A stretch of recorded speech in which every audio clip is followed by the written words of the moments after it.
وفأنا في هذا الموقف أقول: اللهم يا من كسر بقوته ظهور الأكاسرة وقصر بعظمته آمال القياصرة وهتك بقدرته أستار الجبابرة، اهتك واقصم النظام السوري.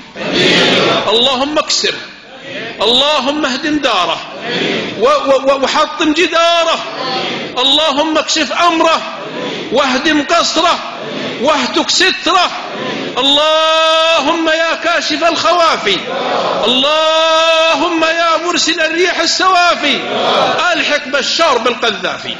نسألك يا رحمن يا ديان يا منزل القرآن يا ناصر ابن عدنان، انصر أهل الشام أهل القرآن على قائد عصابة الطغيان.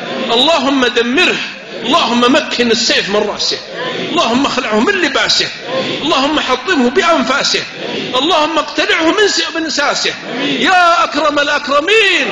اللهم احص نظامه عددا واقتلهم بددا ولا تغادر منهم أحدا.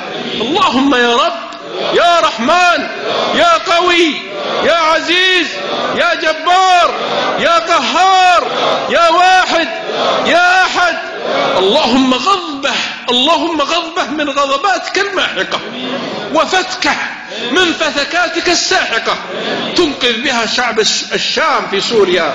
اللهم إنهم ظلموا واضطهدوا وقتلوا وذبحوا، اللهم فتح منك عاجل ونصر منك مقرب يا رب العالمين.